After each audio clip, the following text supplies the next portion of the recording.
Assalamualaikum dan salam sejahtera. Salam PKP.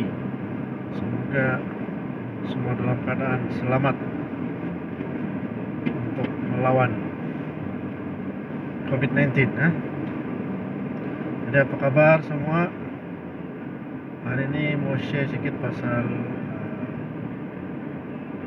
satu pasal suku bom, yang satu lagi pasal level-level ni kan, dia ada agent, ada stockist, lepas tu ada dropship. Jadi kalau kita ni sebagai stockist ataupun agent, untuk mempercepatkan sales ni, untuk mempercepatkan jualan, kita boleh buat sendiri. Cuma memang agak sukar sedikit. Untuk kita dapatkan 100 customer, maksudnya kita share produk kita, tidak kisah apa-apa produk. Macam sugar bomb ni pun kalau kita mau share untuk 100 orang memang sukar. Sebab tu kita sebagai agent ni dia ada dua. Satu, kita fokus kepada B2B ataupun B2C. B2B ni maksudnya kita buka peluang kepada orang lain untuk berbisnes juga, business to business. Maksudnya kita cari agent ataupun dropship kita, dan mereka yang akan jual kepada customer. Jadi kalau kita boleh dapatkan 100 orang customer, memang boleh, cuma ada kerja keras sedikit. Berbanding kalau kita ada agent ataupun dropship, contohnya kita ada 10 orang dropship kita yang aktif. Mereka dapatkan 10 orang saja. Setiap satu dropship ini dapat 10 orang saja customer, dan mereka dapat jual.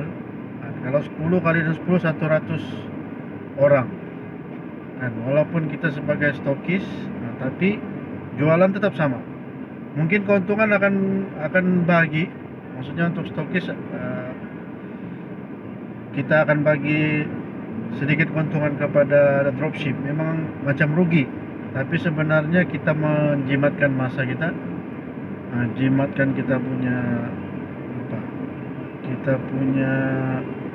masa, jimatkan tenaga kita. Sebab apa? Agent ataupun dropship lain yang akan tolong jual untuk kita. Jadi itu yang pertama. Maksudnya kalau kita sebagai agent ni, kita kena ada satu fokus, sama ada untuk menjadi jual kepada customer direct ataupun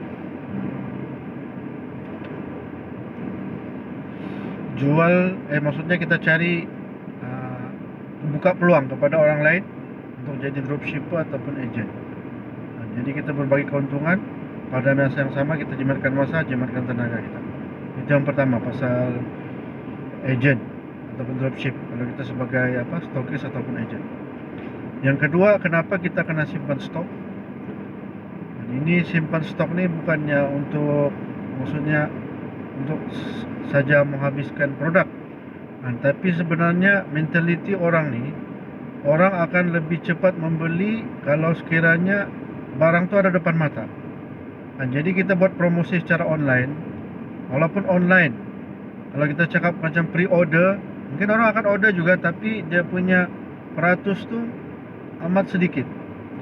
Tapi kalau kita ada ready stock, insya-Allah dia akan lebih cepat.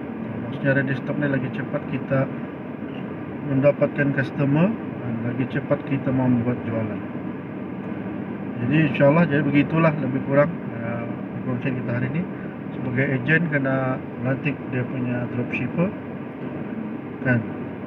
Kemudian sebagai agent juga kita perlu simpan stok, kan. Sebab apa?